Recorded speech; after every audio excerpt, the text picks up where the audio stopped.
Mi nombre es Marcos Bravo Catalán, soy académico de la Universidad de Santiago de Chile. Eh, Tengo mi título profesional de contador público auditor y magíster en planificación y gestión tributaria. Y en mi poco y nada de tiempo estamos ya reanudando mi doctorando que estoy haciendo en la Universidad de Barcelona en la línea del derecho tributario y financiero. Así que lo poco y nada de tiempo seguimos investigando y colaborando e impartiendo, ¿no es cierto?, estas charlas y webinar con el Instituto de Estudios, ¿no es cierto?, Contable y Tributario. Muy agradecido, Álvaro, por la invitación, a don Cristian también, y a todos los miembros fundadores del instituto que abren estos espacios y que nos permiten, sin lugar a duda, generar posibilidades de una mayor comprensión, compartir conocimientos, ¿no es cierto?, aprendizaje continuo, que es la meta finalmente, y que mejor aún con un tema de tributación internacional.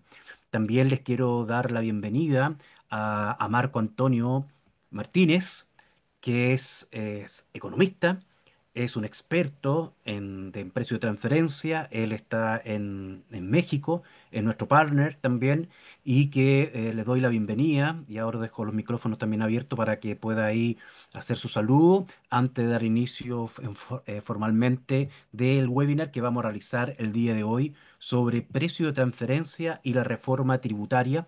Y vamos a ir paso a paso, vamos a ir haciendo un método inductivo, porque la idea es poder, ¿no es cierto?, generar un ciclo de charlas, como bien me indicaron los fundadores, ¿no es cierto?, del instituto, que es un tema que hoy día está bastante en boga y especialmente como una herramienta de monitoreo fiscal, especial, desde el punto de vista de la tributación internacional, pero también como vamos a compartir experiencia aquí con colegas de México y también de otros países, Argentina también van a participar.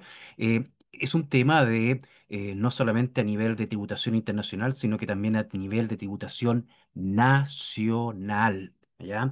Ahí vamos a ver cómo en algunos países la norma de precio de transferencia también le es aplicable a operaciones entre empresas relacionadas, que ese es el gran tema, empresas relacionadas no solamente con el exterior, sino que también a nivel local. Y es una de las herramientas que se utilizan para la valuación o valoración de las operaciones entre empresas relacionadas.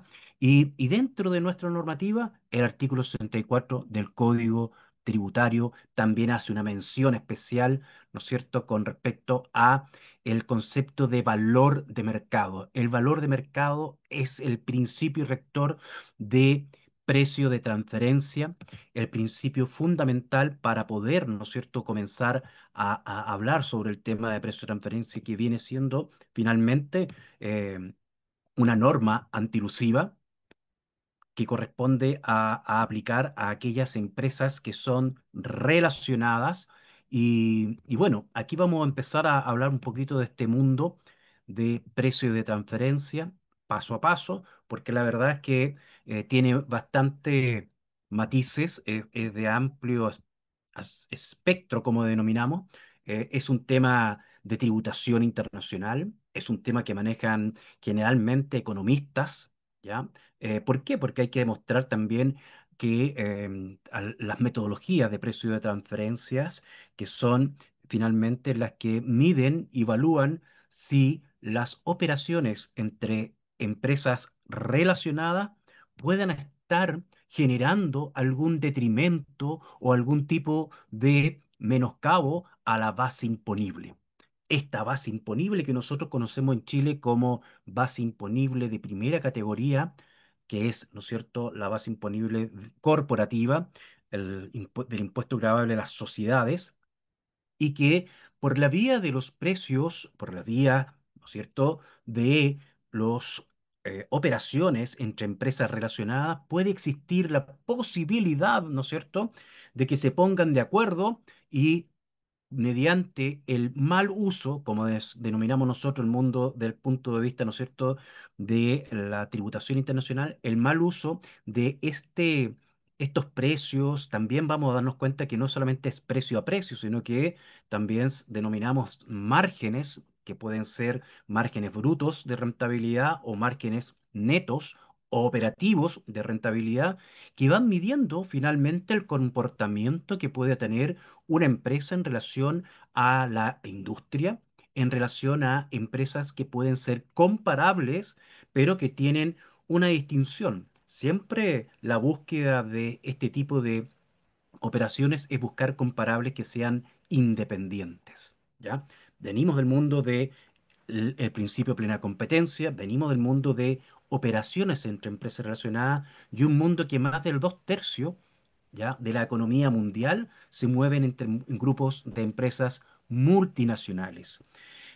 Por lo que decía, la posibilidad de que pudiesen impactar precios o valores o rentabilidades fuera de los de mercado, eh, puede existir, ¿no es cierto?, una mayor posibilidad, producto de que corresponden a una misma cabeza, al grupo empresarial, y pueden tener políticas que pudiesen permear, ¿no es cierto?, o detrimentar o menoscabar la base imponible. Pensando siempre en lo siguiente, que tienen todo el derecho las empresas, ¿no es cierto?, a generar una planificación tributaria considerando, ¿no es cierto?, los regímenes diferentes tributarios que existen en el mundo, las diferentes cargas tributarias, ¿no es cierto?, pero sin perder de vista el modelo de negocios. Es lo que nosotros denominamos la legítima razón de negocio. Y bajo ese amparo, ¿no es cierto?, vamos a estar mirando en forma favorable que las planificaciones tributarias sean, ¿no es cierto?, con una arista de economía de opción reconocida en nuestra legislación, pero que a su vez ha generado un alto impacto los precios de transferencia, estos acuerdos que pueden llegar a tener entre multinacionales, empresas relacionadas, vuelvo a insistir, en que puedan detrimentar y generar bases imponibles más bajas, ¿ya? Estamos hablando de bases imponibles positivas, ¿no es cierto?, en países de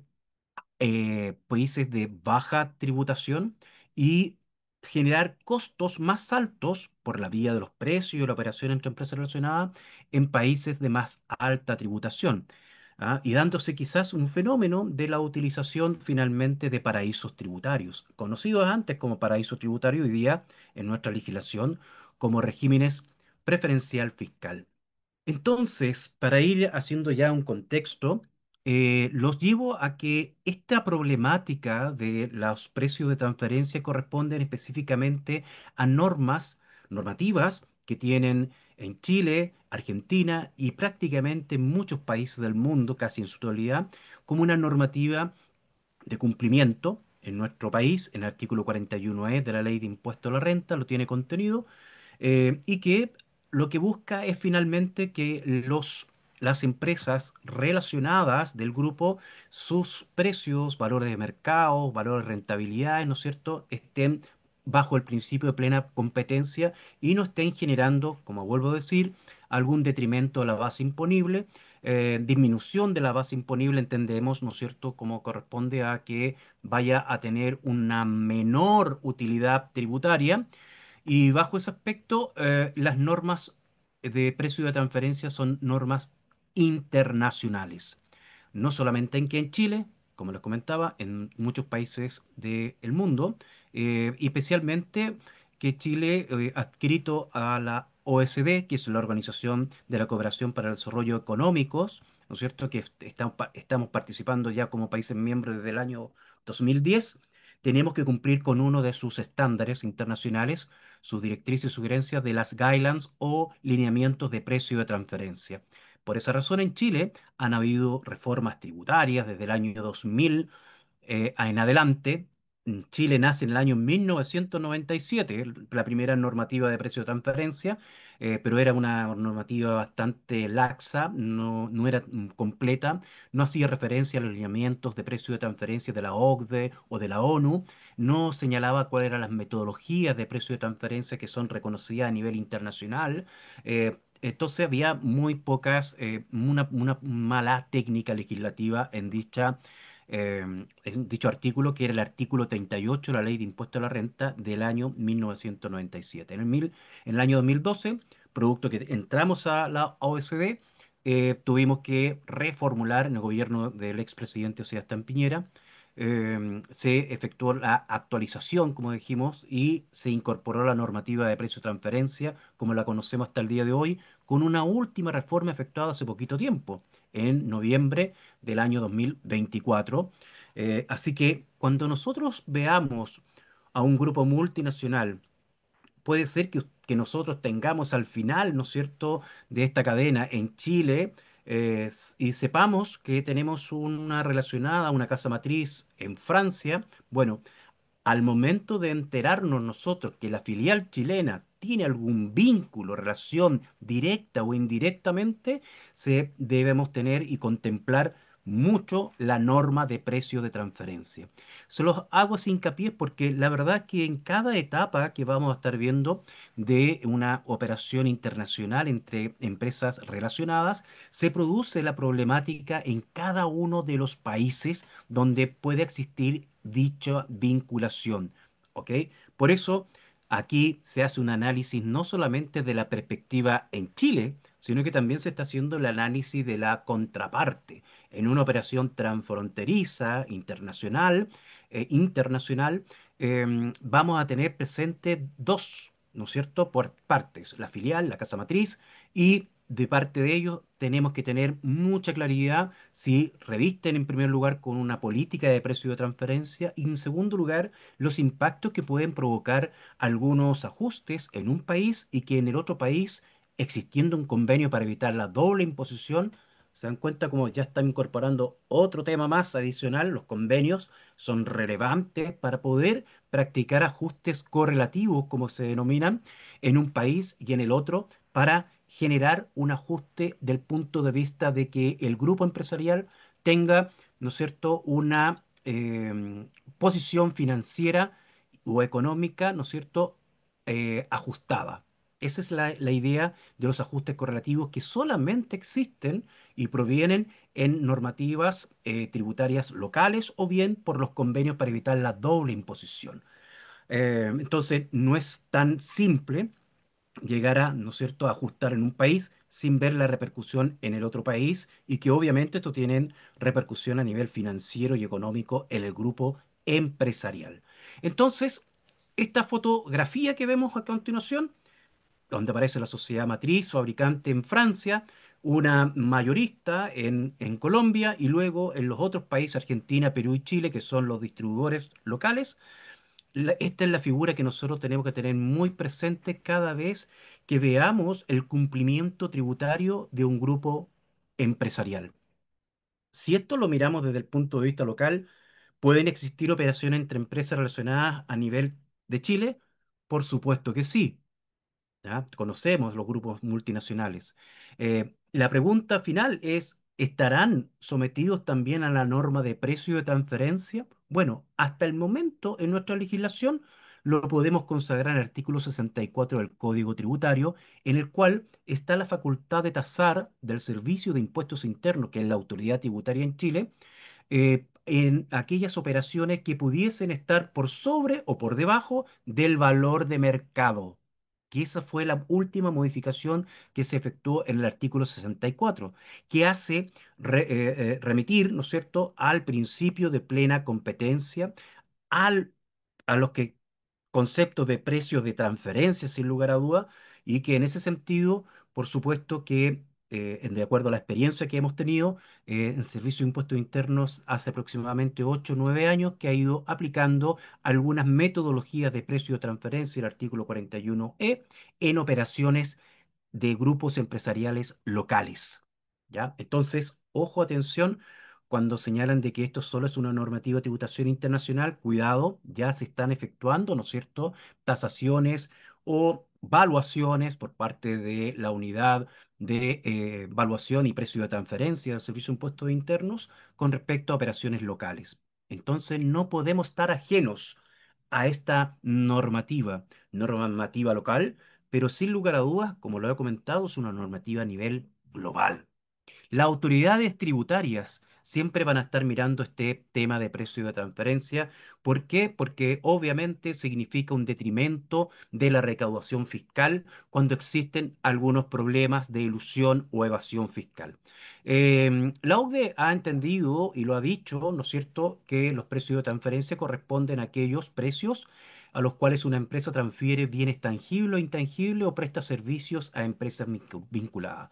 Por lo tanto, aquí no estamos hablando solo de las importaciones de bienes o las exportaciones de bienes, también estamos hablando de servicios y estamos hablando de intangible. Por lo tanto, cuando nos han, ¿no es cierto?, solicitado nuestra presencia, nuestra asesoría en diferentes escenarios, lo primero que nos preguntan, bueno, tenemos que informar todas las operaciones de ventas y de exportaciones con nuestros relacionados. Lamento decirles que no, también todo, cualquier tipo de operación, inclusive hasta una cuenta corriente mercantil que usted pueda tener con una empresa en el extranjero. Reembolso de gastos también está sujeto, ¿no es cierto?, a temas de precio de transferencia en la medida que se genere markup, es decir, se le estén reembolsando un gasto, pero además le están cobrando algo adicional.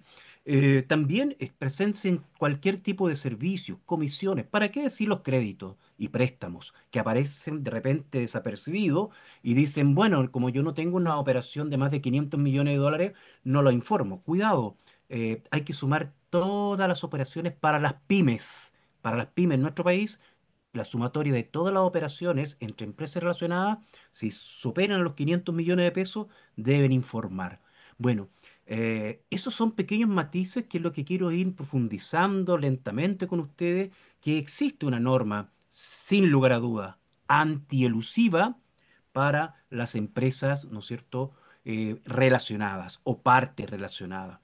Y es así, y este tema viene ya hace mucho tiempo, desde el año 1935 en Estados Unidos fue introducido este tema, especialmente por las empresas a nivel local, ya que ellos como tienen un órgano, perdón, tienen un estado no unitario como el nuestro, sino que por diferentes estados, y cada estado, ¿no es cierto?, también tiene su recaudación.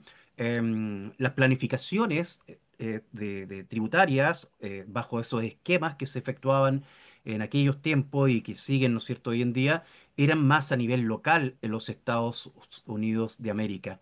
Me refiero yo, ¿no es cierto?, que por ejemplo en Detroit podrían haber tenido una empresa que era la parte que realizaba la metalúrgica, ¿no es cierto? Después en New York todo lo que era correspondiente a la comercialización, al trading, etcétera. Entonces, es ahí donde nace este concepto en Estados Unidos, como los precios, valores pagados o cobrados entre empresas pertenecientes a un mismo grupo multinacional por la provisión de bienes o servicios. Entonces, nos estamos adentrando de que efectivamente las operaciones que van a estar bajo la óptica, ¿no es cierto?, de cada autoridad tributaria en el mundo, en nuestro país, por el Servicio de Impuestos Internos, corresponden a aquellas operaciones con empresas vinculadas, empresas relacionadas. La ONU también tiene su propia definición. Con respecto a los precios de transferencia, donde señala que son la fijación de precios. Aquí ya hablamos de fijar precios, ¿ya? Que es importante. A pesar de que sabemos, ¿no es cierto?, lo entendido en la materia y ustedes también en el futuro, ¿por qué no decirlo? Vamos a saber de que esto no es tanto una fijación de precios, lo que se establece, ¿no es cierto?, es un rango, ¿no es cierto?, un rango intercuartil, ¿ya? Un rango intercuartil que me permite señalar el comportamiento que pueden tener, ¿no es cierto?, en el conjunto de una empresa, conjunto de empresas, ¿no es cierto?, como comparables para poder determinar si están a valor de mercado o no las operaciones de las empresas relacionadas comparadas, ¿no es cierto?, con empresas independientes.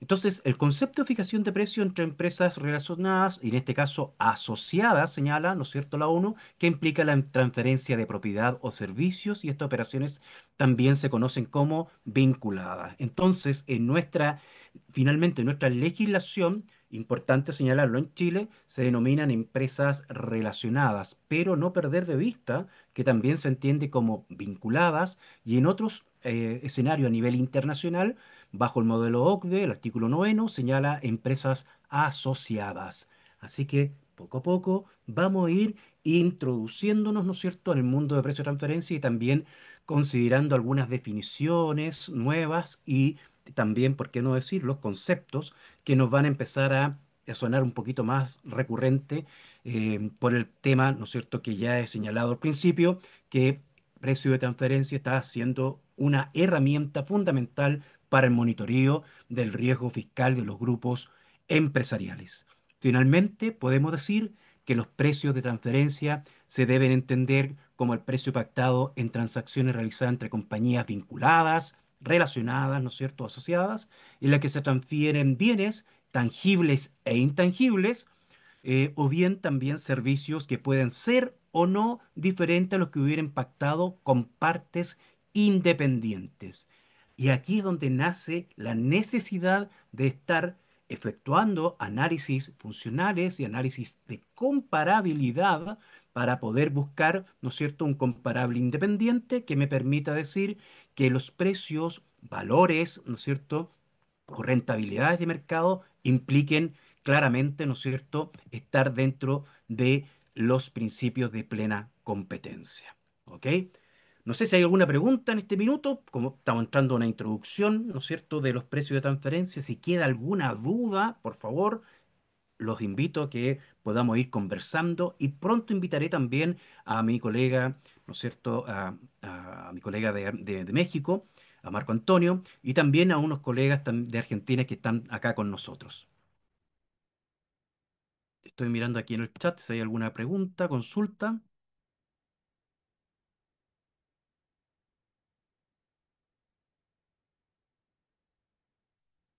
Ok, hasta el minuto no tenemos. Rodrigo, por favor, ¿sí?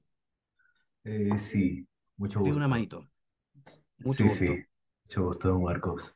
Mire, sí, para entender más el concepto de precio de transferencia, finalmente viene a ser los precios que se pactan entre empresas relacionadas, ¿cierto? O empresas asociadas, por decirlo así. Efectivamente, esto es una norma antilusiva, como señalamos en el mundo tributario, Ujú. específica, ¿ya? Ok, Que tiene apuntado específicamente, y vuelvo a insistir, y ser redundante, a empresas relacionadas, asociadas y vinculadas. Un ok. poquito más adelante, Rodrigo, vamos a ver qué se entiende en Chile por relación, ¿ya? Mm, Porque aquí ok, vamos a ver lo que dice la OCDE y después vamos a ver qué más considera Chile que se entiende relacionado. ok, perfecto. Más que todo Muchas gracias. precio de mercado, ¿cierto? Más o Sí, menos eso. precio y valores o rentabilidades, que también va a depender del tipo de operación, la metodología de precio de transferencia que se debe considerar. ¿Ya? Ya, ok, muchas gracias. Gracias.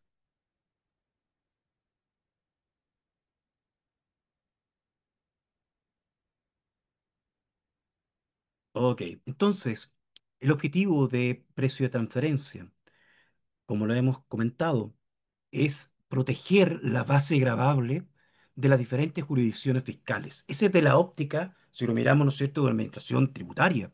Por supuesto que sí. Debe proteger la base gravable. En Chile denominamos la base imponible, especialmente de primera categoría, que es la utilidad tributaria de las corporaciones, ¿no es cierto?, de las empresas, de las pymes, también segmentado en nuestro país de esa forma.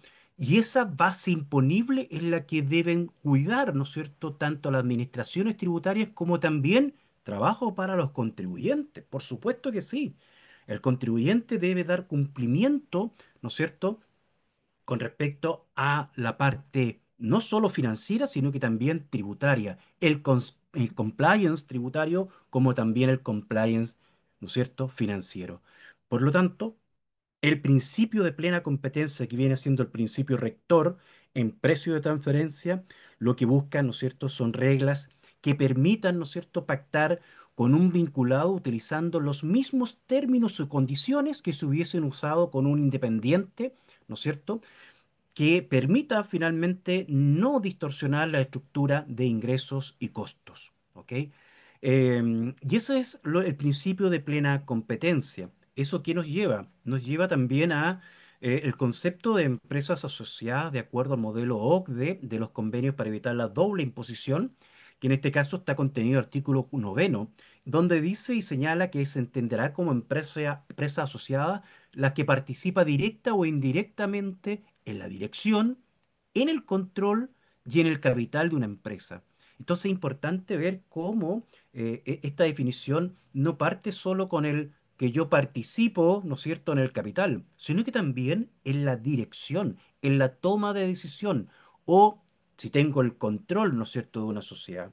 Entonces, por lo tanto, aquí es importante señalar, no es un tema solo de participación en el capital, sino que en las utilidades, inclusive en los ingresos. Y ahí hablamos ya de otro tipo de estructuras como asociaciones o participaciones, joint ventures, que pudiesen generar también algún grado, ¿no es cierto?, de vinculación que permitiese ese grado de vinculación generar alguna problemática de precio de transferencia, que sabemos que son aquellos precios, valores de mercado, valores o rentabilidades que puedan fijar empresas que participan en forma conjunta o relacionadas o asociadas, comparándolas con empresas independientes.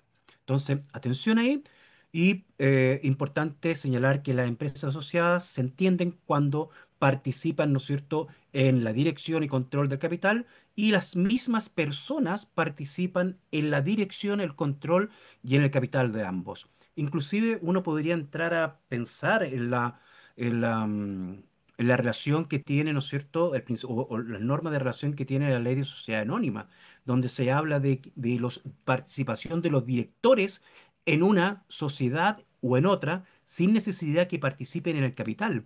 Pero si participan, ¿no es cierto?, en una u otra, ¿cuál es el grado, ¿no es cierto?, de participación en la toma de decisión que pueda llegar a influir, y ahí viene el tema de fondo, en, ¿no es cierto?, políticas de precio de transferencia que puedan estar evitando, perdón, no evitando, sino que generando una elusión u una evasión fiscal del punto de vista del detrimento de la base imponible.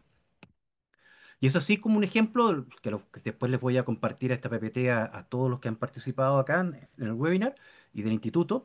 Un ejemplo de participación directa, capital y control. La compañía A participa en un 51%, eso quiere decir que es la controladora, sin lugar a duda. Sin embargo, la compañía B participa en un 26% de la compañía C, que ya no sería la controladora, pero sí tiene una relación, ¿no es cierto?, no de control, pero sí en el capital. Y por otro lado, la compañía C tiene una serie de accionistas aparte que conforman finalmente el 100% de la propiedad con la compañía B que tiene un 26%. Entonces, la pregunta que uno se hace, y esto es así en el mundo, ¿no es cierto?, de precio de transferencia, porque lo primero que solicita como requerimiento para realizar un estudio de precio de transferencia es la estructura societaria del grupo empresarial. Y es aquí donde muchos señalan de que la compañía C, ¿ya? Tú tiene operaciones con la compañía B, pero no tiene ningún vínculo con la compañía A. Bueno, lamentablemente, si está bajo este tipo de estructura, sí tiene un vínculo. Es un vínculo indirecto, sin lugar a duda. Entonces, atención, esto por allá en los años 2012 nos tocó mucho debatir, inclusive en forma interna, en nuestra área jurídica y tributaria, en conjunto con la autoridad fiscal y también con los mismos contribuyentes, de primero tener la estructura del grupo empresarial, que era complicado. Segundo, el poco conocimiento que tenían las filiales en Chile con respecto a su estructura del grupo empresarial y que con las declaraciones juradas en Chile teníamos que dar a conocer si eran coligadas, subsidiarias, si participaban eran controladoras o no, etcétera. O sea, una serie de información que en el año 2012 a todos nosotros nos pusieron de pelos, ¿no es cierto? Inclusive hasta la autoridad fiscal fue difícil para ellos llegar a tener ese nivel de segmentación que posteriormente, en el año 2016, cambiaron ese nivel de segregación, porque se dieron cuenta que en realidad el aporte de la información era bastante menor, ¿ya? Y difícil de conseguir. Entonces, atención, tenemos aquí presencia de una operación entre empresas vinculadas en su control, en el capital y en la dirección. Entonces, por supuesto que A y C son empresas asociadas bajo el concepto de empresas, ¿no es cierto?, relacionadas del modelo OCDE, el artículo noveno, y también se entiende así en nuestra legislación. Otro tema importante que es bueno comenzar a conocer es el rango intercuartil. ¿Qué se entiende por este rango intercuartil? Esto nace obviamente de un tema matemático, estadístico y que tiene que ver, ¿no es cierto?, con la búsqueda, en este caso, ¿no es cierto?, de empresas comparables, un rango intercuartil, ¿no es cierto?, genera una mayor certeza a los contribuyentes sobre cualquier tipo de ajuste que pudiese realizar la autoridad fiscal en materia de precio de transferencia. Entonces, este concepto, acuñado como rango intercuartil, proviene, ¿no es cierto?, del mundo de una ciencia, en este caso, ¿no es cierto?, la ciencia de la estadística, y que permite que un conjunto de precios, valores o rentabilidades que se puedan buscar en los comparables independientes tengan un comportamiento dentro de un rango intercuartil que generalmente se divide esa muestra, ¿no es cierto?, de plena competencia en cuatro cuartos, como pueden apreciar. Aquí tenemos indicadores, por ejemplo, de rentabilidad, margen operativo, que es uno de los indicadores más utilizados en precio de transferencia, un margen operativo que en el conjunto de muestras comparables que se obtuvo de una base de datos, ¿ya?, externa o también puede ser interna, dependiendo si existe suficiente información proveída por la misma empresa, y se resultan aquí que los márgenes operativos de estos comparables independientes, con los cuales estamos, ¿no es cierto?, viendo si cumplimos o no con el principio de plena competencia, se encuentran entre el 15 y el 19%. Ese es el conjunto de muestras, el valor mínimo y el valor máximo. Mínimo 15% y máximo 19%. Y dentro de ese conjunto de datos, aquí es lo que empezamos a dividir en cuartiles. Y el primer cuartil, o también denominado percentil, ¿no es cierto?, 25, es donde encontramos el 16%. Dicha tasa del 16% estaría generándose el primer intercuartil que va a formar parte del rango intercuartil. Por eso se denominan cuartiles. ¿Ok? Y dentro de este primer rango, que es entre el percentil o cuartil, ¿no es cierto?, 25 al 75, podemos apreciar que existen dos tasas, el 16% y el 18%. Eso viene siendo nuestro rango intercuartil en donde existe un comportamiento normal de mercado de márgenes operativos en un conjunto de comparables independientes que nos permite decir este sería el comportamiento que debería tener una empresa relacionada, una empresa que pacta, ¿no es cierto?, operaciones con sus empresas asociadas y que generan un margen de utilidad operativa de que debiera ser entre un 16 y un 18%. Esto es lo que nos marca a nosotros el principio de plena competencia. Esto significa que el comportamiento normal se encontraría entre un 16 y un 18. Pero también significa que se determine una mediana, es decir, que en el conjunto de datos entre 16 y 18, los que más se repiten sería el conjunto de datos número 17. Es decir, el 17% vendría siendo los puntos intermedios de estos dos cuartiles y que se denomina mediana, que es distinto al promedio, no es lo mismo, ¿ya? No es lo mismo, para nada. Entonces, esta mediana tiene mucha consideración. En otras jurisdicciones, en otros países, esta mediana es por ley, el ajuste que practica la autoridad fiscal. Es decir, si una empresa se encuentra en una tasa de un 11%, la autoridad fiscal va a aplicar, ¿no es cierto?, el ajuste a la mediana, es decir, al 19, perdón, al 17%. Eso implica, obviamente, mover el margen de utilidad. Eso implica cómo lo movemos, o por la vía del precio de venta o por la vía, ¿no es cierto?, del costo. Por lo tanto, en esos ajustes es donde se realizan desde el punto de vista fiscal, pero que repercuten indudablemente en el margen operativo. Y por esa razón, si nos practican un ajuste, aquí en Chile los ajustes no son gratuitos y en ninguna parte del mundo, lamento decirlo, em, tienen una sanción, por lo menos en Chile, con el artículo 21, inciso primero, que es un 40% sobre el monto de ajuste de la empresa, ¿no es cierto?, que está siendo testeada, la empresa analizada. ¿Ok? Entonces, este es nuestro principio de plena competencia, estadísticamente mostrado con el rango intercuartil. Esto es una distribución normal, para los que ya conocen un poco más el término, ¿no es cierto?, estadístico.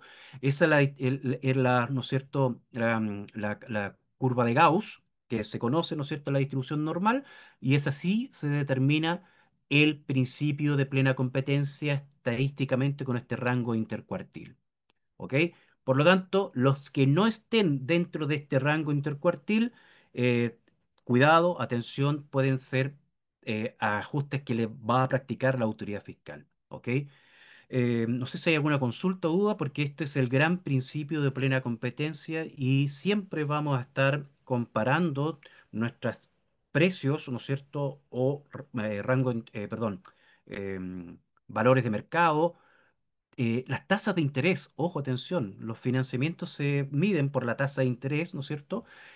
También vamos a estar mirando en este cuadro de rango intercuartil, en esta estadística que viene siendo el principio, ¿no es cierto?, de plena competencia mirado desde el punto de vista desde la ciencia. Hola Marcos, buenas tardes. Hugo, hola, ¿cómo estás, amigo mío? Te Un gusto. saludo y saludo a todos los que están participando del webinar. No, solamente quería agregar que tu exposición es muy clara, realmente muy buena y que lo que estás explicando es un punto central para entender cuál es el esquema fiscal de los precios de transferencia. Así que nada, quería simplemente agregar eso y que pares un poquito de hablar, que respires. Gracias, Hugo. Gracias, Hugo. Bueno, Hugo es un colega también, abogado, experto en operaciones internacionales eh, de la Autoridad Tributaria de Argentina. Así que bienvenido, muchas gracias. Académico también, ¿ah? Que nos ha acompañado en muchas charlas internacionales. Muchas gracias, Hugo. Y cuando quieras, por favor, eh, la idea es ir generando, ¿no es cierto?, aquí una conversación y que nos demos cuenta todos que este es un tema no local, sino que es efectivamente un tema internacional y que las repercusiones son en ambos estados. Imagínense una operación que tenga cuatro o cinco intervinientes, ¿para qué decir? ¿Ah? Por otro lado, dolor de cabeza para los planificadores tributarios. Por otro lado, también dolores de cabeza para las autoridades tributarias porque cada autoridad tributaria va a querer, ¿no es cierto?, grabar en su país, ¿no es cierto? Y ahí vienen todos estos temas. Martín, muy buenas tardes, bienvenido. Buenas tardes, profesor. Mire, disculpe, tengo una consulta. Aquí hay algo que no me queda muy claro. Tengo entendido que este rango intercuartil se supone que es por el tema de los márgenes de transacción entre empresas relacionadas. Pero usted acaba de indicar que si ese margen de transacción entre empresas relacionadas no está dentro de este cuartil, puede llegar a ser sancionado. Pero ¿por qué puede ser sancionado? O sea, una empresa relacionada no le puede vender más barato a su empresa relacionada por decir, bueno, como somos relacionadas, no estamos perdiendo dinero, nos podemos vender más barato o más caro, no lo sé. Pero ¿por qué puedes llegar a ser sancionado? Muchas gracias, Martín, por tu pregunta, porque tú justamente pusiste ¿cómo se dice?, el punto de donde entra el mundo de la deducción, me refiero yo, y yo entro a presumir, ¿no es cierto?, que perdón, las empresas relacionadas puedan tener una operación mucho más, entre comillas, menos onerosa que otras al hacerlo con clientes finales. Lo importante aquí, ¿ya? Que no se escapen de un margen normal de mercado en que empresas independientes pudiesen llegar a pactar precios, ¿no es cierto?, o ventas o márgenes de utilidades dentro de una industria. Por eso las clasificaciones, por eso los análisis de comparabilidad y funcional están enfocados específicamente a los márgenes de utilidad. ¿Ok? Y efectivamente, puede darse que sea a un menor precio, pero que ese menor precio sea por alguna ventaja competitiva, no porque queramos pactar menos precio, hagamos menos utilidad en nuestro país y se acabó el tema. No, no, no puede ser la única variable que se pague menos impuesto. Atención, ¿ok? Eso es lo que siempre tenemos que ver. ¿Ah? Es muy importante. También es importante este estudio, porque la verdad es que nuestra autoridad tributaria está bastante a la vanguardia junto con Argentina, Perú, México, en el sentido de que los temas de precio de transferencia los venimos tratando hace mucho tiempo, pero en este último tiempo, en estos últimos años, los países que son miembros de la OCDE están adscritos a acuerdos multilaterales, perdón, de intercambio de información. Y esto, por supuesto, que ha llevado a que se vayan a determinar inclusive a nivel local, nuestra autoridad tributaria prontamente, atención, va a emitir un informe en el cual va a dar a conocer cuáles son los rangos intercuartiles ¿ya? De algunas industrias. Por ejemplo, automotriz, cuando se dedican solo a la distribución, nuestra autoridad fiscal va a decir, este es el rango intercuartil en que debería tener, ¿no es cierto?, valores, pueden ser margen operativo, ¿no es cierto?, o margen bruto, va a depender ahí de la metodología que se proponga, y así debiese tener, ¿no es cierto?, una empresa que participe en la industria automotriz dentro de estos rangos intercuartiles, dichos márgenes. Dicho eso, viene un tema de discusión interna que es, bueno, ¿cómo la autoridad fiscal puede hacer pública esa información? Porque si la autoridad fiscal va a tener esa información y la está divulgando, la pregunta es, ¿los contribuyentes se pueden acoger de buena fe a dicha información? Y bueno, para poder tener esa información, tenemos de por medio un estudio de precio de transferencia. ¿Será entonces que la autoridad fiscal podrá difundir y divulgar ese estudio de precio de transferencia para esa industria? Esos son temas que quedan un poquito en el aire y que debemos ver cómo se va a ir comportando. Esto no es una creación de nuestra autoridad tributaria. Esto ya viene siendo, ¿no es cierto?, presentado en diferentes administraciones tributarias del mundo. Chile se está alineando un poco con Nueva Zelanda, que ya está presentando rangos intercuartiles por industria y que vienen siendo comparables de su propio país. Generalmente, cuando no existen comparables en el país que tengan un grado de independencia, se remiten a bases de datos internacionales. ¿Ok? Entonces, respondiendo un poco ahí tu pregunta, lo importante aquí es que no sea una política, y fíjense la palabra, que menoscabe permanentemente la base imponible que debe tener una empresa dentro de la industria. ¿Ok? Claro, yo puedo pactar un menor precio con mi racionada porque de por medio hay un volumen considerable de operación, ¿no es cierto? Entonces hay un tema de economía de escala. Se puede explicar eso, pero hay que explicarlo con total, ¿cómo se dice?, argumentación, tanto jurídica como económica. ¿Ya? Que hay problemas de apertura de mercado en otros países, por lo tanto vendemos este producto a este país para que penetre el mercado.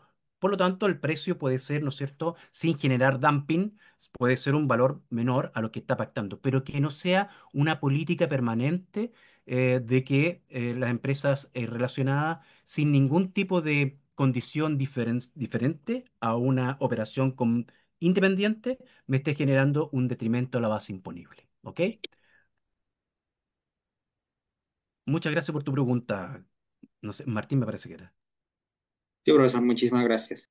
No, gracias a usted. Entonces, ¿qué pasó en nuestra reforma tributaria? Se emitió una circular. La reforma tributaria fue en el año 2024, en octubre, precisamente el 24 de octubre.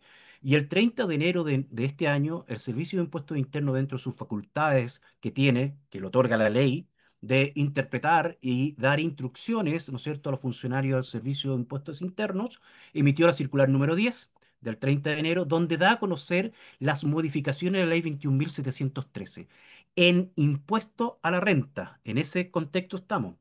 Prácticamente toda la reforma tributaria de impuesto a la renta fue precio de transferencia, nuevo listado de paraísos o jurisdicciones de régimen fiscal preferencial, ex paraísos tributarios, artículo 41H, y modificación también del artículo 41G de rentas pasivas, ¿ya? Donde también se producen a veces brechas de ilusión. También se resaltó ahí el tema de la incorporación del nuevo concepto de artículo 41H. Antes se mencionaba la ley de sociedad anónima con respecto a la norma de relación, y aquí se tomó primero la nueva norma de relación que tenemos, ¿no es cierto?, en el impuesto a la renta, y por otro lado también el artículo 41H de la ley de impuesto a la renta. Por lo tanto, estamos en presencia, sin lugar a duda, de una modificación específicamente para operaciones internacionales de la ley 21.713 de impuesto a la renta. Todo eso es lo que se menciona aquí, que es la parte inicial, ¿no es cierto?, de la circular número 10, cuando ustedes también tengan a disposición dicho material. Y lo que más se tradujo finalmente fue hacer, remitirse a los lineamientos de precio de transferencia, que es un manual, sin lugar a dudas, ¿no es cierto?, para administraciones tributarias y también para las empresas multinacionales de países miembros de la OCDE, y se hace, ¿no es cierto?, remitencia directamente al principio de plena competencia. Se incorpora a la frase principio de plena competencia. ¿Ok? Tanto para aquellas operaciones en Chile, como dice acá, ¿no es cierto?, como en el extranjero, incluidas las reorganizaciones o reestructuraciones empresariales. Cuando hablamos de reorganización o reestructuración empresarial en precio de transferencia, no es solamente modificación del capital, ¿no es cierto?, sino que también transferencias, cambios o reestructuraciones de carácter funcional. Por ejemplo, si en Chile una empresa de metalúrgica tenía su call center en Chile y lo que se hace por un tema, ¿no es cierto?, de estrategia comercial y de aminorar costos, se traslada esa función a Costa Rica y allá se hace todo el call center, ahora que estamos hablando, ¿no es cierto?, un lenguaje universal del español, ¿no es cierto?, y diferentes raíces de Latinoamérica. Bueno, ese cambio o esa cesión también se entiende reestructuración empresarial para efectos de precio de transferencia. Entonces, cuidado ahí con respecto a algunos matices que vamos a ir viendo en relación a otro tipo de concepto de reorganización empresarial. También se incorpora nuevas normas que permiten al contribuyente. Ahora sí, el contribuyente puede realizar ajustes de precios de transferencia. Es lo que se denomina en el nuevo, ¿no es cierto?, numerando del artículo 41E, número 9, sobre el autoajuste. ¿Ya? ¿Qué es lo que trae este autoajuste? Que si lo practica el mismo contribuyente, no va a tener sanción del artículo 21, inciso primero, es decir, ese ajuste no va a estar grabado con un 40%, que es la tasa, ¿no es cierto?, de impuesto efectiva. Si lo practica, obviamente, la autoridad tributaria, ese ajuste va a tener esa sanción del 40%. Por eso, bienvenido los autoajustes, bienvenido el compliance tributario del contribuyente, porque en base a ese compliance, ¿en base a qué? A un estudio de precio de transferencia, yo estoy ajustando mis, ¿no es cierto?, rangos, perdón, mis valores de mercado a este estudio y por eso practico este autoajuste. ¿Ok? Entonces, atención ahí, desde el año 2025 en adelante se pueden practicar autoajustes por la misma contribuyente y que no van a estar sancionados con el artículo 21, inciso primero. Eso no evita que obviamente el Servicio de Impuestos Internos, como también cualquier autoridad tributaria, cuando ve un autoajuste, quiera revisarlo, ¿ok? Que eso también es importante señalar. Pero de partida, al practicar el autoajuste ya no tendría una sanción de un 40% y que muy buen en ahora llegó este nuevo cambio. ¿Ok? No sé, amigo mío Marco Antonio, ¿qué te parece a ti este cambio que tenemos con respecto al autoajuste? ¿En México lo tienen igualmente? También abro ahí el micrófono para los colegas de Argentina. Muchas gracias. Gracias, Marco. Pues, Marcos, gusto saludarte, gusto saludar a todos. Mira, pues me parece muy interesante, sobre todo la reforma tributaria que estás presentando. Los informes fiscales en México, ya desde 2016-2018, incluían para cierto grupo de empresas que presentan unos informes fiscales que de acuerdo a sus obligaciones, sus ventas, su número de empleados, van a mandarlo en un archivo de Excel al fisco, ya tienen que documentar o tienen la opción de documentar este autoajuste, ya sea ingresos que correspondan al año anterior, derivados a cualquier modificación de precios en la parte de precios de transferencia o incluyendo deducciones, ¿no? Es muy interesante porque la realidad es que se busca que cada uno de los contribuyentes valore sus ingresos y sus deducciones, viéndolas desde un punto de vista de que son el límite que van a alcanzar. Sin embargo, yo vuelvo a dar mucho énfasis en este tema, porque si yo soy juez y soy parte, pues claramente voy a hacer un autoajuste a mi conveniencia, ¿no? Entonces aquí en la parte de los colegiados, pues deben impulsar mucho lo que viene la Sarbanes-Oxley, ¿no? No puedo ser auditor y no puedo ser el que hace la calificación fiscal, porque realmente pues no voy a cumplir ciertamente con lo que dice el contenido de precios de transferencia, ¿no? Conforme lo hubiera pactado un tercero. y ahí pues sigue siendo controlado plenamente, ¿no? La realidad es que este autoajuste interviene de algunos otros factores que también la autoridad tributaria lo puede valorar. En mayo hicieron una publicación de que las empresas que proponían sus ajustes se incrementaron en un 367% la recaudación. Es decir, fueron modificados sus estudios de precio de transferencia porque no fue suficiente la parte que ellos proponían como ajuste, ¿no? Sabemos que la metodología fue desarrollada por la OCDE, pero no ha habido un país que diga voy a adoptar mi propia metodología. Sin embargo, sí hay variaciones en cada país para determinar cuáles pudieran ser esas variaciones. Por ejemplo, en México está impactando mucho cuentas por cobrar, ¿no? Para empresas que son distribuidor exclusivo o que únicamente tienen un solo cliente, un proveedor. Esa parte sí está pegando porque inclusive si yo soy el director o soy el accionista o soy cualquier persona que interfiere en las dos empresas y decido no pagar a una, ¿no? Ya estoy tomando decisión sobre ambas y entonces ahí es cuando le aplican severamente la parte de la parte teórica de precios de transferencia. Creo yo que esa puede ser una variación mexicana donde no estaba contemplado no solo que yo aplico los ajustes de precios de transferencia de capital de trabajo, sino también voy a ver otras razones financieras y le voy a aplicar razones financieras de liquidez y qué tanto afectaría, ¿no? En temas de las administraciones tributarios simplemente establecen que así es la metodología, ¿no? Sin que haya una base financiera o comercial lógica, ¿no? Pero es algo que es sujeto a análisis y es subjetivo. Muchas gracias, Marco Antonio. Sí, y te comento un poco más. Autoajuste propuesto en la legislación es siempre un autoajuste hacia arriba. ¿Qué quiere decir? Que tiene que ser un agregado a la renta líquida imponible, a la base imponible. Por lo tanto, en principio, de acuerdo a lo señalado en la ley y en la interpretación del Servicio de Impuestos Internos, un autoajuste como deducción no estaría dentro de este ámbito. ¿Ok?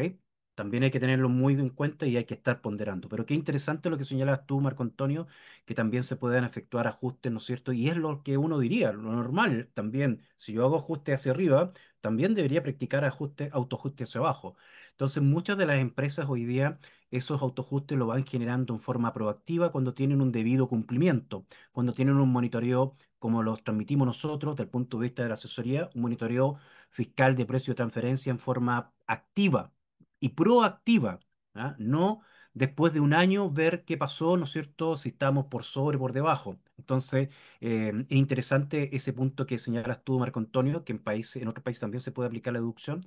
Sin embargo, coincido contigo que este agregado, ¿no es cierto?, pueda influenciar también a que la autoridad tributaria quiera buscar un poco más allá y entrar a discutir, sin lugar a duda, los comparables que pueda tener el contribuyente. Y bueno, por eso es una ciencia y también es una ciencia no tan exacta.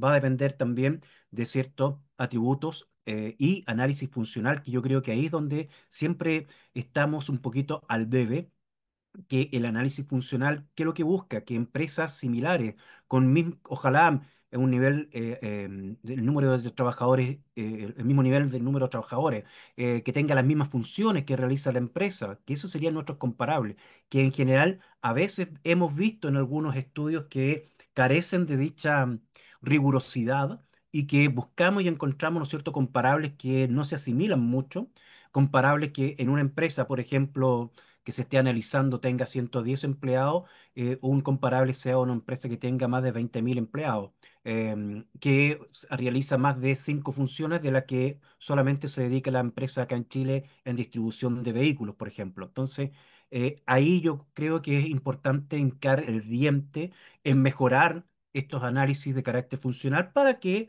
finalmente, cuando entremos a validar, ¿no es cierto?, los comparables, podamos llegar a un criterio común con cada autoridad fiscal. Digo cada autoridad fiscal porque puede ser de que tengamos una problemática bilateral, ¿ah? Y es aquí donde los acuerdos de precio de transferencia, que también se modificaron en otra legislación, toman relevancia, los tan conocidos como APAs. Los APAs o acuerdos de precio de transferencia es un acuerdo que se llega entre el contribuyente y la autoridad tributaria, en que se realiza un estudio de precio de transferencia de la empresa multinacional y que permite finalmente señalar que va a tener un comportamiento de acuerdo a los comparables, ¿no es cierto?, que se determinaron y un comportamiento normal dentro de un rango intercuartil. Si la empresa se mantiene dentro de esos rangos intercuartiles, la autoridad fiscal, una vez que ya aprobaron y revisaron también este procedimiento, valida y dice, ok, firmamos este acuerdo, pero que usted durante 4 años, ¿no es cierto?, mantenga ese buen comportamiento, salvo que tenga algún problema, ¿no es cierto?, que venga de alguna crisis pandémica, ¿no es cierto?, u otros efectos de carácter económico que pueda, ¿no es cierto?, explicarse. Pero es una llave de seguro, como decimos nosotros, que durante 4 años la autoridad fiscal tampoco estaría interviniendo en el proceso de precio de transferencia en la medida que se mantenga dentro de ese rango intercuartil, que pueden ser márgenes brutos, márgenes operativos o bien precio-precio cuando estamos en presencia de algunos commodities. Entonces, esos acuerdos de anticipado de precios son bastante buenos en el sentido de que, por un lado, para la autoridad tributaria, le permite la certeza jurídica, es decir, poder predecir, ¿no es cierto?, o la predictibilidad de los ingresos futuros. Entonces, por un tema de recaudación, por supuesto que es importante. Y por otro lado, para el contribuyente, la tranquilidad de que si no existe alguna variación significativa, no vayan a practicar un ajuste de precio de transferencia con las sanciones del 40% y también las multas y reajustes, ¿no es cierto? O también por declaraciones juradas que pudiese tener algún tipo de rectificación. En Chile, el Servicio de Impuestos Internos, mejor dicho, la legislación que faculta al Servicio de Impuestos Internos de impugnar, ¿ya?, los precios, valores y también las rentabilidades, ¿ya?, entre empresas relacionadas en la medida que no se establezcan, ¿no es cierto?, de acuerdo al principio de plena competencia. Entonces, existe esa facultad. Fíjense que el Servicio de Impuestos Internos aquí tiene que probar de que tiene que, para impugnar estos precios, tiene que probar. Por lo tanto, el contribuyente no tiene que probar nada. ¿Por qué? Porque está obligado a presentar una declaración jurada de precio de transferencia. En base a esa declaración jurada de precio de transferencia que presenta la autoridad fiscal revisa y ve si, ¿no es cierto?, procede la metodología de precio de transferencia que dice ahí que está adoptando, si los márgenes operativos de la empresa están de acuerdo a los márgenes de la industria y si hay alguna operación que puede ser de que por otros cruces de otras declaraciones informativas no haya usted declarado, también existe ahí una sanción por cada rectificatoria. Entonces, atención, el peso de la prueba, si bien está en la autoridad tributaria, obviamente lo que gatilla esta posibilidad de fiscalización es la declaración jurada. Por eso hay que cuidar mucho un debido cumplimiento tributario en estas declaraciones que son las más gravosas en nuestro sistema tributario. Estamos hablando que por no declarar usted puede tener una sanción aproximada de 44 millones de pesos, ¿sí? 44 millones de pesos, 50 unidades tributarias anuales. Eso en dólares son como 44.000 dólares, ¿ya? Por no haber declarado un año dentro del plazo. Los plazos son el 30 de junio y también se entiende prorrogado en forma automática a partir del año 2024, de acuerdo a la resolución que emitió el Servicio de Impuestos Internos, que si un contribuyente no declara dentro del 30 de junio, tendrá la posibilidad de declarar hasta el 30 de septiembre. Sí, 30 de septiembre, nos queda tiempo. Para los que quizás no hayan declarado el 30 de septiembre, pueden declarar sin tener ningún tipo de sanción. ¿Ok? Entonces, por eso también es relevante de ir en el tiempo y por esa razón este es nuestro primer ciclo de webinar que vamos a tener y en el futuro vamos a ir profundizando en temas específicos de precio de transferencia, operaciones internacionales, cumplimiento de estándares internacionales. Hablamos, ¿no es cierto?, de cumplimientos como el Country by Country Report, que viene siendo dentro del concepto de la sostenibilidad y cumplimiento tributario algo relevante, como un estándar internacional que deben adoptar las grandes corporaciones bajo el nuevo concepto de sostenibilidad tributaria en nuestro país. Entonces, atención, son varios temas que vamos a ir tomando poco a poco, pero que permiten, ¿no es cierto?, a cada uno de nosotros ir incorporando en nuestro lenguaje técnico, en nuestro conocimiento, ¿no es cierto?, sobre tributación internacional, precios de transferencia, operaciones transfronterizas y sostenibilidad tributaria que vamos a ir haciendo en estos webinars mes a mes. Importante, las normas de relación señala que claramente nuestra legislación, esto es un resumen de la norma de relación, en la que señala prácticamente qué se entiende en Chile por norma de relación. Y aquí, como pueden ver ustedes en la circular, señala que cuando una de las partes participa directa o indirectamente en el control capital, utilidades o ingresos de la otra. Aquí deja abierto, fíjense con esto, y algunos dicen, bueno, si yo soy la controladora, me queda claro. Si yo participo en un 0,001%, sí me queda claro porque participo en el capital. Si participo también en un 20% de la utilidad, súper claro. Pero ¿cómo participo en los ingresos de la otra?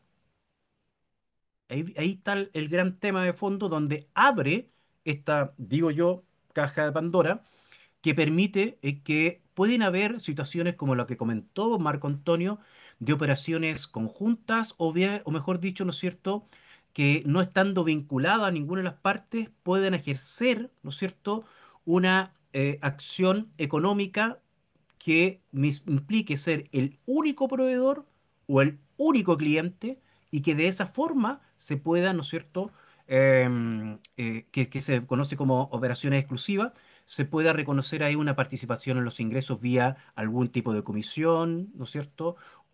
Y que sin necesidad de tener participación societaria pueda interpretarse que es un relacionado, ¿ok?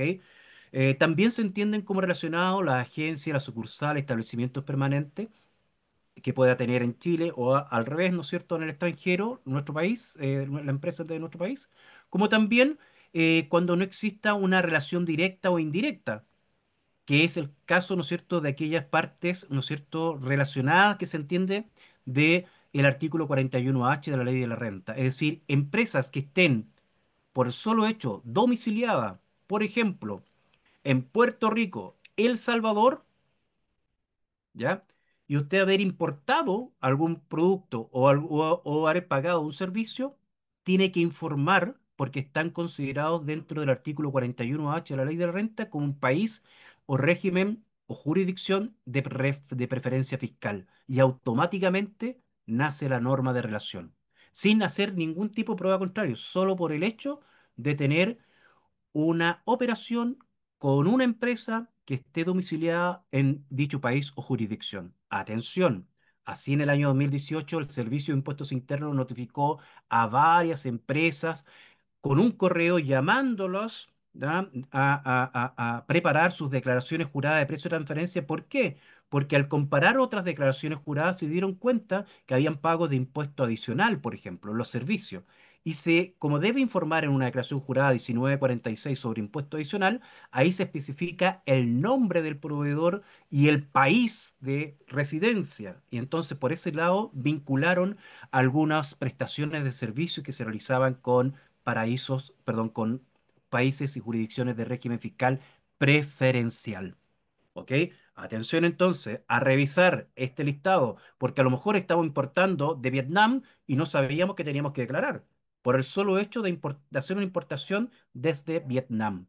Interesante punto. Hasta el día de hoy uno se encuentra a veces con este tipo de sorpresa porque la verdad es que es un tema de especialidad, como bien lo digo yo, pero también quiero que esto sea algo ya transversal, entender que el mundo cambió, entender que el compliance nos trae a nosotros los profesionales, abogados, contadores, auditores, economistas, a tener una mayor participación y relevancia en las decisiones y, ¿por qué no decirlo? El gobierno corporativo, los directores, los directores, perdón, los dueños, los juntas de accionistas, tienen mucho que ver con estos temas de compliance tributario, ¿ya? Cambió la responsabilidad penal en Chile de las personas jurídicas. El gobierno corporativo tiene que estar al tanto, ¿ya?, de que existen operaciones con régimen fiscal preferencial y que si se hubo un incumplimiento tributario, estaban en conocimiento, ¿ok?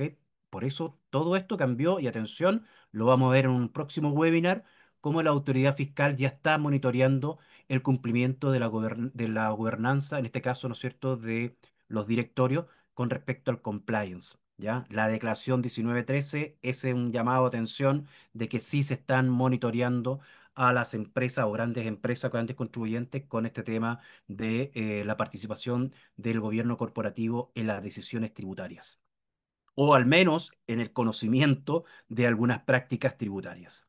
Entonces, les dejo ahí esta PPT de la norma de relación, bastante extensa, también se extiende a terceros que no teniendo ni un vínculo, pero fueron utilizados por dos empresas relacionadas. Una empresa le vendió a un tercero independiente y ese tercero independiente le vendió a la otra empresa tercera que era relacionada con la primera. Bueno, a esa empresa que no tiene nada que ver con la relación y participación por el solo hecho de haber utilizado o haber sido una empresa puente, también se entiende relacionada y se deben informar en las declaraciones juradas de precio de transferencia. No sé si hay alguna pregunta. Marco Antonio, por favor, si quieres interrumpir en estos temas de norma de relación para hacer un contrapunto, bienvenido sea. Hugo, también. Gracias.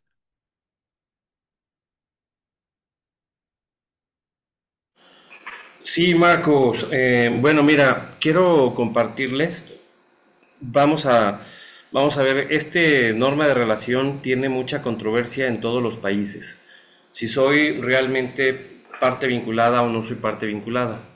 Ahí inclusive han hecho análisis de consanguinidad y muchos criterios, ¿no? Sin embargo, quiero exponer, en México, en el 2014 hubo una jurisprudencia en materia laboral. Igual, se iba a calificar si los trabajadores tenían algún vínculo entre el cierto número de empresas. Finalmente, cuando se demostraba que un trabajador, porque los trabajadores reciben beneficios que son una parte proporcional de las utilidades por ley, entonces se determinaba que una empresa afectaba los precios de otra no asociada, digamos que operando en plena competencia, se determinaba que sí afectaba las utilidades de los trabajadores. Y finalmente, cuando se demostraba que estos trabajadores participaban en este grupo o esta cadena comercial, tenían que ser sujetos a recibir esos beneficios, porque tomaban decisiones un grupo de empresas de manera administrativa que pudiera afectar la parte de las utilidades una de la otra. Y nada que ver que tenían con partes asociadas. Entonces, el comparar este análisis con abogados laborales y ahora irnos con abogados tributarios, pues sí habría o sí hay, sigue existiendo una diferencia entre si soy parte vinculada o parte relacionada o no, ¿verdad? Y sigue habiendo mucha temática a pesar de que ya es muy viejo y tenemos claro que si participa en el control administración, ya lo hace parte relacionada, seguimos encontrando una temática, una terciarización de tal modo que no lo sea.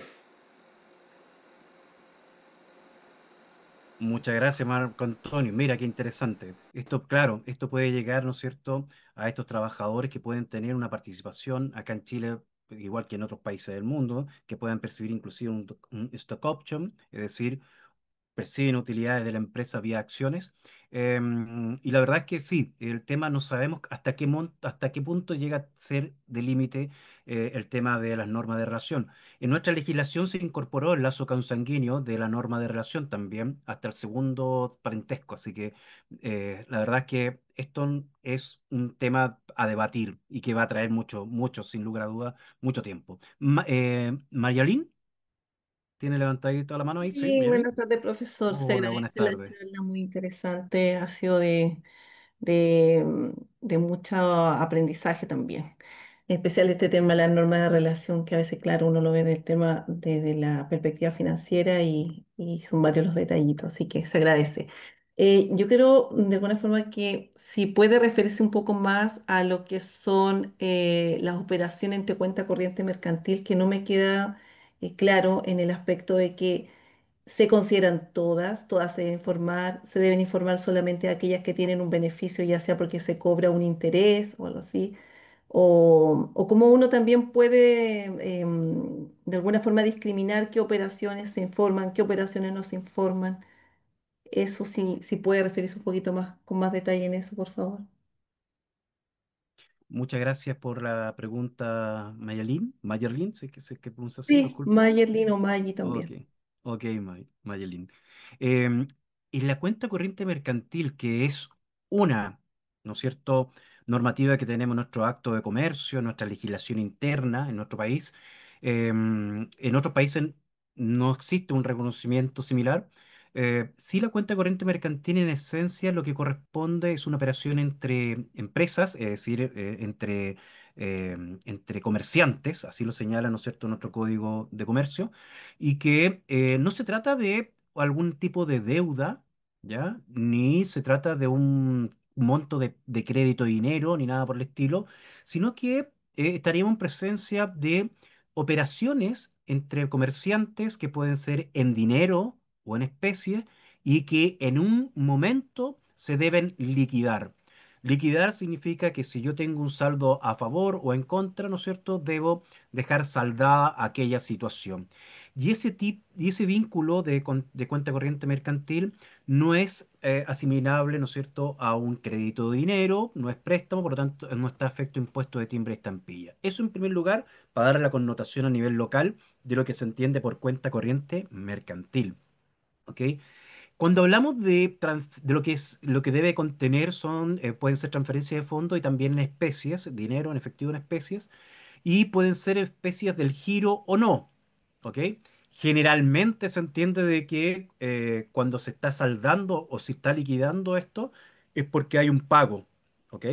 Y ese pago puede considerar intereses, ¿ok? Pero la esencia del contrato de cuenta corriente mercantil, que no es una operación de crédito de dinero, ¿ok? Sino que es una actuación, ¿no es cierto?, entre comerciantes en que uno transfiere un dinero puede ser por un anticipo de algo, o especies, ¿no es cierto?, que después se van a compensar con el flujo de fondo de dinero. Entonces, la cuenta corriente mercantil en sí es bastante particular en nuestra legislación. Sin embargo, cuando esta cuenta corriente mercantil pasa a, perdón, cuando el cuenta corriente mercantil pasa las fronteras, ahí sí que están obligados, ¿no es cierto?, a presentar la declaración de precio de transferencia cuando pues se produce esta cuenta corriente mercantil con empresas en el exterior, ¿ya? Cuando estamos hablando de empresas relacionadas o vinculadas o asociadas, ¿ya? Entonces, ahí sí que estamos forzados y preparar esa declaración. Si van con intereses, se coloca en la declaración jurada intereses, pero además se debe llenar como una hoja de control, ¿ya? Donde se parte con el saldo inicial del año, los movimientos durante el año, cargos y abonos en dinero, en especies o algún otro tipo de ajuste que generalmente encontramos ahí diferencias de cambio, ¿no es cierto? O correcciones monetarias. Y el saldo final. Y eso es lo que hoy día la autoridad fiscal está controlando. ¿Qué es lo que está buscando finalmente? En nuestra opinión, a pesar de que esto viene del año 2012, ¿ya? Es ver que se cumpla la esencia de una cuenta corriente mercantil, que no se trate de un envío solo unidireccional, sino que sean hacia afuera y también hacia adentro, es decir, si se presta, entre comillas, transferencias de fondos al extranjero, vengan de vuelta, ¿no es cierto? Y haga que sea bilateral. Eso en primero lugar. Y segundo, el Servicio de Impuestos Internos, en el artículo 21, tiene la facultad de presunción de que si encuentra una empresa, ¿ya?, que tiene operaciones mercantiles hacia afuera o inclusive pueda tener préstamos, ¿ya?, hacia el exterior, y si estos montos son unidireccional, es decir, solamente hacia afuera, como generalmente lo tienen las grandes tesorerías, las multinacionales, que han sido criticadas por el concepto de cash pool, ¿no es cierto?, de administrar la caja afuera. Bueno, ante esa situación, si la empresa no tiene movimientos, por ejemplo, de distribución de utilidades, ¿ya? en un registro que en Chile se llama registro empresarial, ¿no es cierto?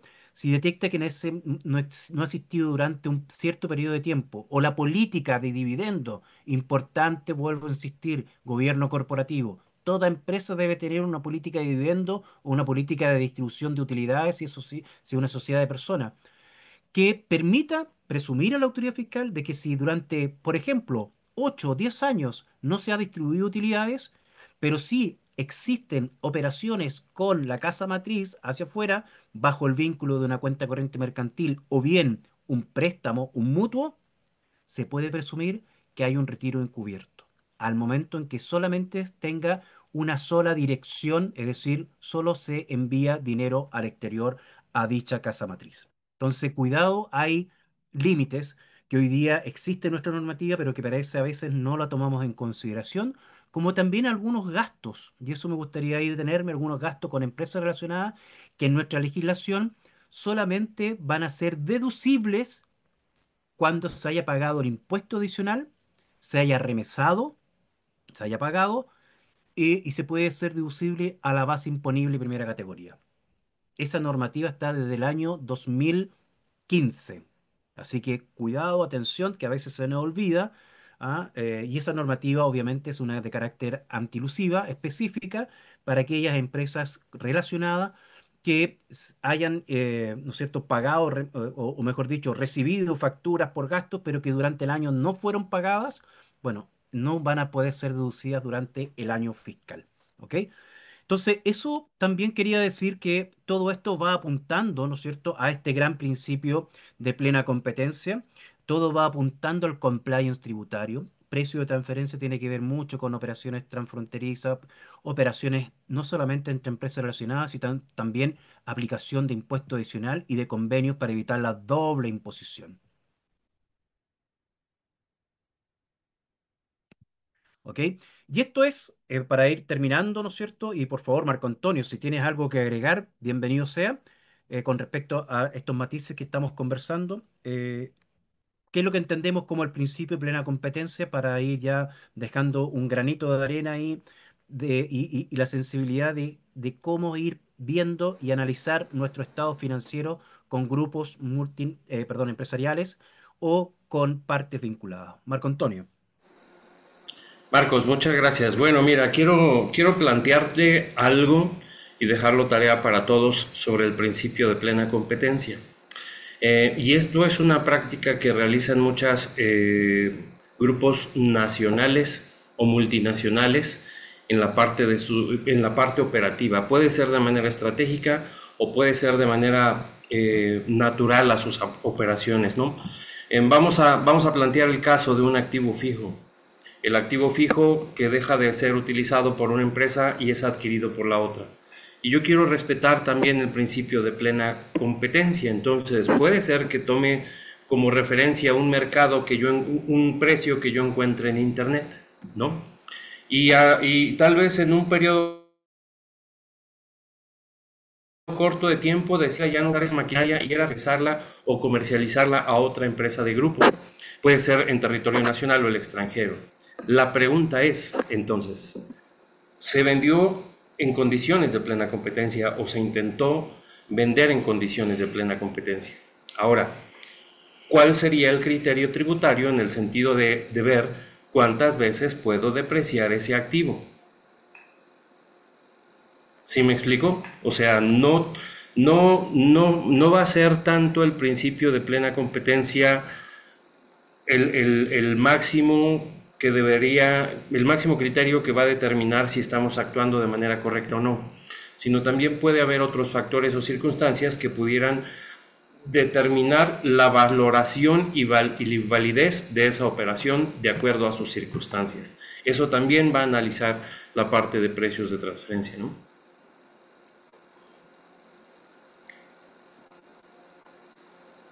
Así es, muchas gracias Marco Antonio. Sí, efectivamente, el tema de los activos fijos es un gran tema, especialmente cuando las multinacionales inclusive no solamente transfieren el activo fijo, sino que también hacen arrendamiento de un activo fijo.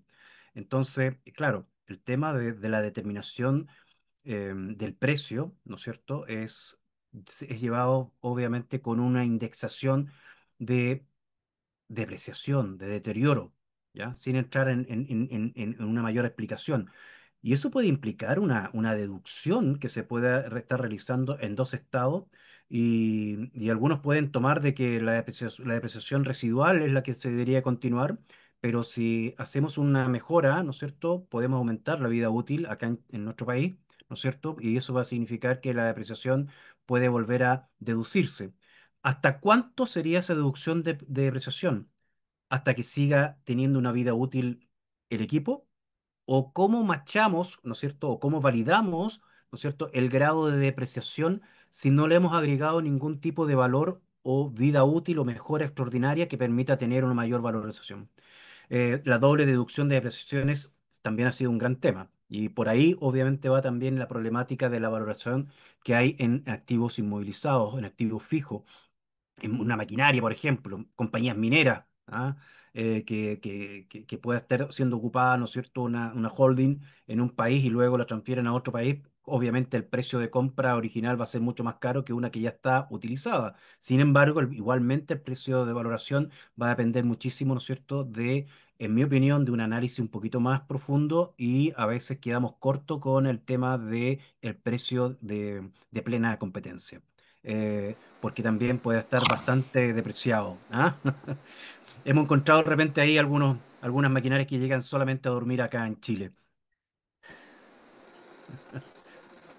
Sí, Marco Antonio. Marcos, si me permites, una vez más, como fue el caso del tema laboral, que usa los conceptos de precios de transferencia y son enfocados hacia algo diferente de lo considerado, este tema del activo fijo también tiene el mismo criterio de aplicación para la ley del impuesto al valor agregado. ¿Cuántas veces puedes recuperar tú el impuesto? Solo una vez, no lo puedes recuperar cada vez que lo comercialices, ¿sí me explico? Y ahí viene también por qué precios de transferencia tienen que usar criterios disyuntivos a lo que lo utilizaría a lo mejor el tema laboral o el tema del impuesto al valor agregado. Son únicamente temas de análisis ahí para hacerlo de manera individual y pues cada quien sustentará criterios válidos, ¿no? Ante este tipo de operaciones. Muchas gracias, Marco Antonio. Efectivamente, hay que tener ahí varios antecedentes y argumentos que nos permitan dar una claridad con respecto a ese tipo de operaciones que pudiese ser, ¿no es cierto?, tasados o aplicados por norma de precio de transferencia por cada autoridad tributaria. El uso de operaciones, ojo, internacionales no es solamente de empresas relacionadas, no es solamente en renta. Como bien dijo Marco Antonio, ahí también hay un tema de IVA. Si estamos importando una maquinaria nueva, la importación va a llegar con IVA. ¿Qué pasa con las maquinarias antiguas? En la importación deben llevar IVA. Eh, Ahí nos vamos a cada legislación local, ¿no es cierto?, que quiera tener en presencia, ¿no es cierto?, esta tributación interna del impuesto al valor agregado. Por lo tanto, hay que manejar muy bien todas las particularidades que puede revestir una operación de este tipo. Muchas gracias, Marco Antonio. Bueno, estamos llegando ya un poquito a la hora por lo que me están comentando. Estamos ya en los tiempos, pero lo único que quería dejar aquí clarito era con respecto a esta PPT, en el sentido de dar a conocer qué se entiende a nivel, ¿no es cierto?, de un grupo empresarial, lo que es el tema de principio de plena competencia. El principio de plena competencia en una situación particular de una subsidiaria y una matriz, donde vemos que la subsidiaria transfiere bienes y servicios a la casa matriz en un precio, ¿no es cierto?, o un ingreso generado en un año de 100. En la casa matriz, obviamente, es parte de su costo de producción de ese mismo bien o servicio va a ser esos 100 que ha recibido de su subsidiaria. Eh, y finalmente la casa matriz va a vender esos productos, en este caso generó un ingreso de 500, incorporando tanto el costo de la empresa subsidiaria, producto de la compra, ¿no es cierto? También como otros tipos, otros costos y generalmente y determinó finalmente una base gravable o una base imponible para Chile, primera categoría, de 300, ¿no es cierto? Con una tasa de impuesto, que en este caso es una tasa, una tasa de impuesto que es de un 30, perdón, de un 7%. Por lo tanto, aquí estamos hablando de un país que tiene una tasa gravable corporativa bastante baja en comparación a otros países, a pesar de que la media hoy día de los países miembros de la OCDE son entre 20 y 21%. Aquí estamos viendo, ¿no es cierto?, que sería de 7%. Entonces, la posibilidad, ojo, la posibilidad, y ahí viene el tema de fondo, que el grupo empresarial quiera, ¿no es cierto?, atribuir mayor costo a, a una empresa que tiene una base gravable más alta o transferir costos a una empresa donde tiene, ¿no es cierto?, una base gravable menor, no es lo mismo. Entonces, aquí lo que estamos transmitiendo en el fondo en que si no respetamos el principio de plena competencia, porque la pregunta es, bueno, ¿cuál fue la base imponible de la empresa subsidiaria por haber llevado a cabo ese producto o ese bien? Cero. O sea, tuvo una cero contribución, al parecer, ¿no es cierto? Entonces, la gran pregunta que se hace en precio de transferencia entre grupos multinacionales, tanto la autoridad tributaria como los contribuyentes, es dónde está la base gravable, dónde, mejor dicho, dónde se originó la actividad económica real, efectiva. Así hemos dado apelativo a nuestra legislación. Ya no basta que digamos que existe una actividad económica. Estamos llegando, disculpando la expresión, al absurdo de decir una actividad económica real y efectiva. ¿Ya? A eso me refiero yo, que quizás los valores están siendo trastocados, ¿no es cierto? Y hemos tenido que entrar a considerar en nuestras normativas las palabras de realidad económica, las palabras, ¿no es cierto?, de plena competencia, las palabras que uno normalmente diría, bueno, esto ¿no es cierto?, criterio, de común. Pero no, se está llegando, ¿no es cierto?, a esta instancia absurda y que también es absurdo que los multinacionales lo único interés que pueda poner en un modelo de negocio es su interés fiscal, es decir, pagar menos impuestos, es decir, maximizar utilidades, ¿ok? Por lo tanto, hay que tener mucho cuidado con estos temas, especialmente entre empresas relacionadas, porque cada autoridad fiscal va a querer tener una participación y, por qué no decirlo, cada contribuyente debe aportar a la economía, ¿no es cierto?, lo que corresponde a la economía local, internacional, etcétera, lo que corresponde. Por lo tanto, si aplicásemos nosotros el principio de plena competencia diciendo que la empresa subsidiaria debe tener un margen, ¿no es cierto? En este caso se tiene, ¿no es cierto?, un margen aquí de 20, es decir, se practica el ajuste a los ingresos. Lo que correspondía era no transferir estos bienes y servicios a 100, sino que a 120 para generar un margen, ¿no es cierto?, gravable, porque fíjense que hablamos de costos y gastos, por lo tanto estamos hablando de margen operativo, antes de intereses, ¿no es cierto?, antes de amortizaciones y de impuestos. Entonces, aquí se determina, ¿no es cierto?, que hay un 20% más que se debería incrementar los ingresos, lo que generaría una tasa de impuesto, en este caso, perdón, con una tasa de impuesto del 33%, con una tasa, en este caso, ¿no es cierto?, que permite un impuesto de 6.6 millones, por ejemplo, de dólares, y en la casa matriz, ¿no es cierto?, ingresan estos 120 con el ajuste de precio de transferencia.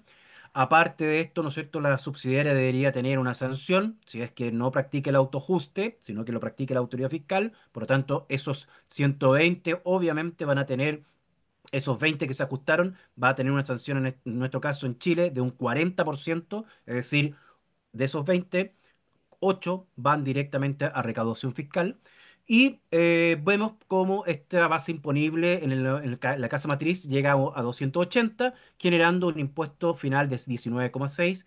Y la operación, si la miramos en forma integrada entre la casa matriz y Latinoamérica, el impuesto total del grupo sí que entra a ser un poquito más razonable, de un 26,2% en comparación al 21% que solamente fue grabado en la casa matriz.